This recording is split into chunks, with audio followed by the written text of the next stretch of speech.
After months of hard work on my entries, I was ready to take part into the biggest and probably the hardest competition worldwide. This time I really pushed my limits and I really was ready to take my demon. Of course, things didn't go as I planned it to. But I'm happy anyway, right? Who cares about winning, right? I mean, the important thing is to take part in it, right? So here's some things you should avoid if you want to try to win a golden demon. Things I did so you don't have to. You're welcome. Number 1, being sloppy in any way. From my experience both attending the competition and studying it through asking competitors, big artists, past winners, and whatnot, I can tell you for sure there is one thing that judges won't tolerate, and that is sloppiness. And to be honest, this is one of my main faults as a painter. I am a little bit sloppy. I managed to correct this a lot preparing these entries, but still, it wasn't enough to even get me a goddamn f***ing pig! Precision is key. You cannot overlook anything. Every edge, every small part, every detail, nothing is to be forgotten, or you will be forgotten. And this is also the reason why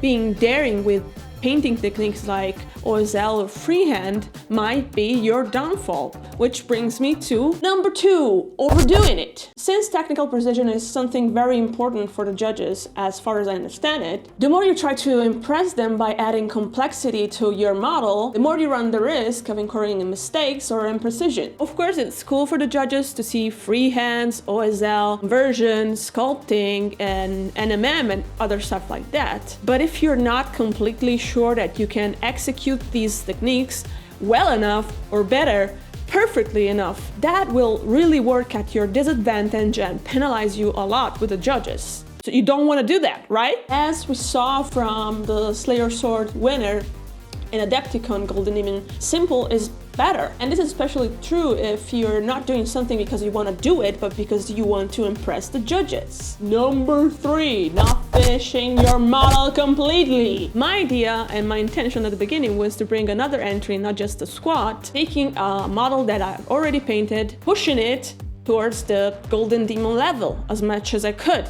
But of course, all my hopes were shattered when I picked up the model from my parents' house and saw that some parts of the model weren't even painted. Some visible part, I repeat, visible part of the model, not painted. Why, Alice? Why? It is such a pity and it really gets me mad because it was such a cool model, you know? I was happy with the contrast, I was happy with the color, I was happy with the base, but no, I have to rush and glue everything together before even calling it done. What the fuck are you doing, Alice? So avoid this unless you're extremely lucky and the judges will notice, which is unlikely. Number 4, not being consistent throughout the piece. With all the feedback that I received from all the amazing artists in Golden Demon, one reoccurring critique that I received to my Warhammer 40k squad was that the level between the models was pretty inconsistent, meaning that the lieutenant was more polished, more edge highlighted, and more defined altogether. And plus another consistency you have to take into account is the one between your miniature, your base, and also the composition of the two. Equal attention must be given to your models and your base, especially if you're preparing a duel or a diorama. But even for unit and squad, the base is quite important. You can't be sloppy on that as well. And finally, an honorable mention number 5, entering the wrong category. I saw this thing happening myself twice, once this year and once in 2019. They both entered a single miniature in the wrong category of diorama. That,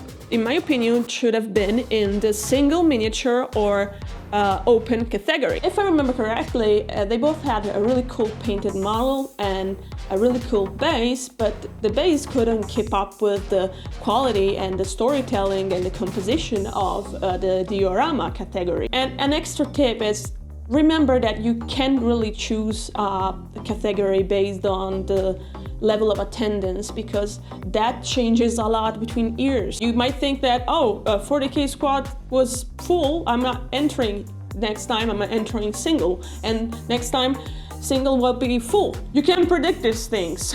It seems like a cliche, but I think the only thing that you can actually do in order to not get frustrated if the result doesn't mirror your expectation is to paint because you enjoy it, paint because you have passion for it, because you love it, not because you want to win something. Otherwise, it's gonna feel like, oh, I put 500 hours in this and I didn't get anything, oh my god.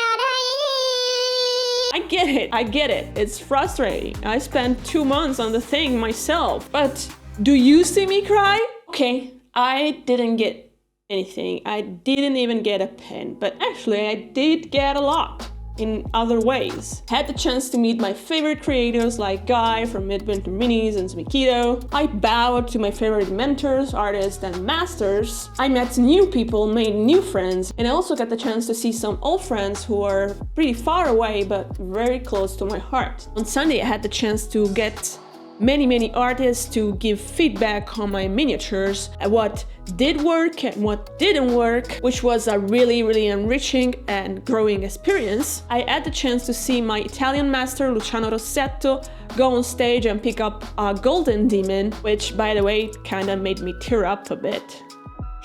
But most of all, the most spiritual experience was finally touching Zumikido's spirit.